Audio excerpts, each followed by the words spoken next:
स्वागत स्वागत स्वागत आप सबका एक बार फिर हमारे इस दौर के आखिरी दिन के विशेष कार्यक्रम में, जिसका शीर्षक है अभिनंदन आभार, कौन बनेगा करोड़पति। कैलाश सत्यार्थी जी, सुमेधा जी, उनकी पत्नी यहाँ हमारे सामने विराजमान, और बहुत सी अच्छी अच्छी बातें हम इनसे सुनते आए हैं। 25 लाख रुपए आ गए हैं आपकी जेब में, आपकी फाउंडेशन के लिए, और हम समझ सकते हैं कि ये धनराशि जो है कितनी मूल्यवान होगी आपकी इस फाउंडेशन। जितना आप कुछ आपने बताया, जितने भी बच्चों की आप सहायता कर रहे हैं।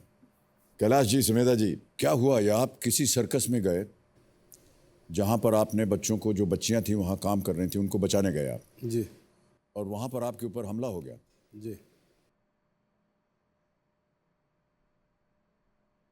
आप जरा हट जाइए। हम हटे हुए हैं। आप हट जाइए, जाइए। आप भी हट जाइए। नहीं, क्यों नहीं? आप लोग थोड़ा सा हट जाइए। आप बात में बीच में नहीं, आप टॉर्चर कोई नहीं करेगा। आप हट जाइए।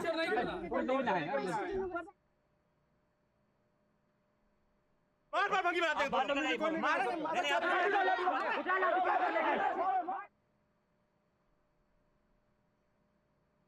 गार्जियन से बात कर सकते हैं। आप बात गार्जियन फंसाएगा। देखिए, लाठी।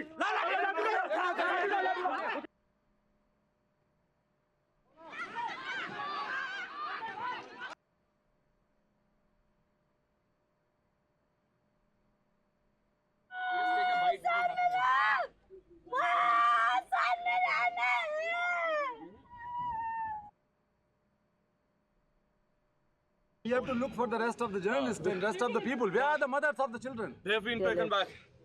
The fathers could run away. The mothers have been taken back to the circus. Where are the mothers?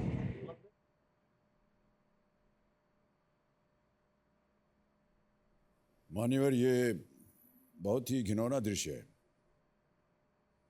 इसका वर्णन कीजिए, कुछ बताइए हमें इसके बारे में।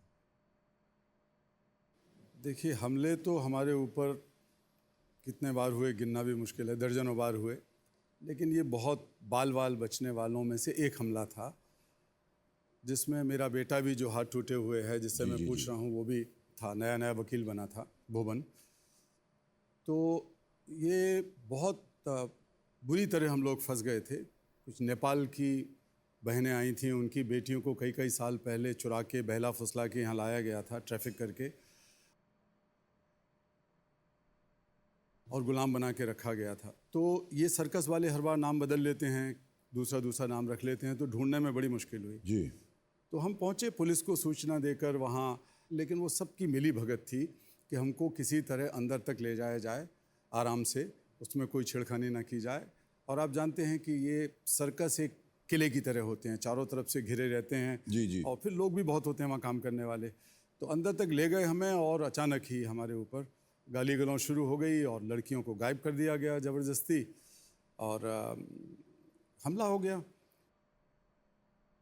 मुझे चोटें लगी, मेरे साथ और 4 साथियों को चोटें लगी, एक माँ को बहुत गंभीर चोटें लगी, मेरे बेटे को तो लगी। तो हम लोग उस दिन किसी को छुड़ा नहीं पाए, लेकिन पीछे से एक लड़की जो भाग के जा रही थी, वो हमारे कुछ साथियों को दिख गई। तो वो हाथियों के बीच में दुब के छुपी हुई थी, हाथियों के पैरों के बीच में, सर्कस में पीछे की तरफ। तो हमारे साथी उस लड़की को लेके आए। तो उस लड़की ने कहा कि लोग ज़िंदगी में एक बार मरते होंगे, लेकिन मुझे हर रोज़ बार मरना पड़ता था। 13-14 साल की लड़की, वो कहती है कि हम अगर अच्छा काम करते थे, ये जो लटकते हैं ऊपर और झूलों पे लटक रहे हैं, हाथी की सूंड पे खड़े हैं लड़कियां खासकर, तो बचपन से ही हमें एकदम लगभग नंगा रहना सिखाया गया कि एकदम ऐसे ही रहो आप, बहुत पतले से कपड़े, छोटे से कपड़े पहन के, तो सीख गए हम। लेकिन अगर हम अच्छा काम करते थे, हमारे चेहरे पे मुस्कुराहट बनी रहती थी झूलते वक्त भी, तो हमें पुरस्कार दिया जाता था। और पुरस्कार में सर्कस मालिक, कई बार लोकल पुलिस के लोग और कुछ लोग आके हमारे साथ बलात्कार करते थे।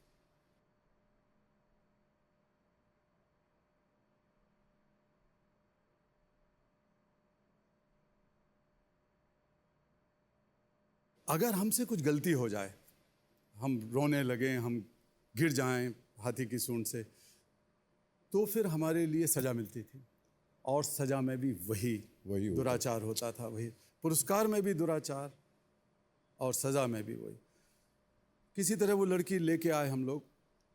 इतनी सदमे में थी वो कि आप यकीन नहीं करेंगे कि आदमी को देखना नहीं चाहती थी, आदमी से बात करना नहीं चाहती थी।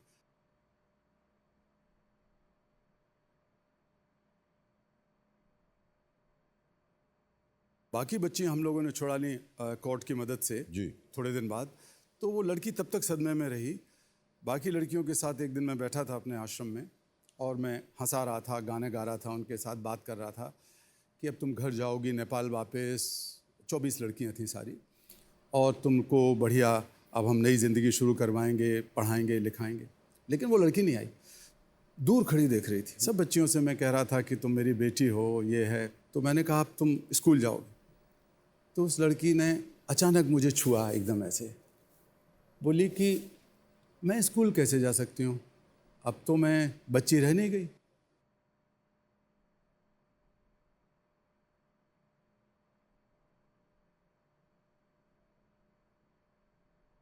बारह 13 साल की लड़की कह रही है कि अब हम बच्ची, अब तो मैं बच्ची रह नहीं गई, अब तो मैं बहुत बड़ी हो गई। मैंने कहा नहीं बेटा, स्कूल भेजेंगे, तुम अभी बच्ची हो। सच्ची मैं बच्ची हूँ। मैंने कहा हाँ तुम अभी भी बच्ची हो, कौन कहता है कि तुम बड़ी हो गई। तो अगर हमारे देश में 10, 12, 14 साल के बच्चे ये भूल जाएं कि वो बच्चे हैं, भूल जाएं कि वो बच्चे हैं, तो उनके बचपन लौटाने का काम अकेले कैलाश सत्यार्थी नहीं कर सकता है। मैं पूरे देश से अपील करता हूँ, आपके माध्यम से अपील करता हूँ कि ये सब हमारे बच्चे हैं। अगर एक भी बच्चे का बचपन खतरे में है तो हमारा देश अभी भी खतरे में है। अगर एक भी बच्चा सहता है, गुलामी में रहता है, तो मैं नहीं मानता कि अभी शहीद भगत सिंह के, चंद्रशेखर आज़ाद के, सुभाष चंद्र बोस, अशफाक उल्लाह खां, गांधी के सपने अभी पूरे हुए हैं। उनके सपने तब पूरे होंगे जब हमारे देश का प्रत्येक बच्चा आज़ाद बचपन जिएगा। क्या बात।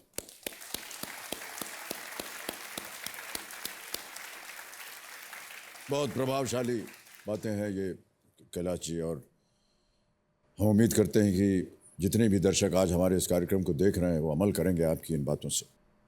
कैलाश जी आगे बढ़ते हैं। अब आपके सामने आएगा 14वां प्रश्न। ये है 50 लाख रुपए का। अब आपके पास कोई लाइफलाइन नहीं बची है। उत्तर जो भी आप देंगे वो सही होना चाहिए। अगर गलत हो गया कैलाश जी, दुर्भाग्यवश आप नीचे गिर जाइएगा 3-20 पर। हम नहीं चाहते कि ऐसा हो। किसी भी समय अगर आपको लगे कि आपको उत्तर नहीं मालूम, आप क्विट कर सकते हैं। 25 लाख रुपए आप जीत रहे हैं।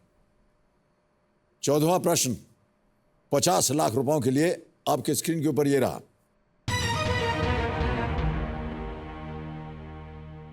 इनमें से कौन सा तत्व IUPAC द्वारा 2016 में घोषित किए गए पीरियोडिक टेबल के नए 4 तत्वों में से एक नहीं है? Which of these elements is not one of the 4 newest additions to the periodic table as announced by IUPAC in the year 2016? Option सुनिए। A. Nihonium, B. Yttrium, C. Moscovium, D. Tennessine। सही उत्तर होगा तो ही खेलिएगा कैलाश जी।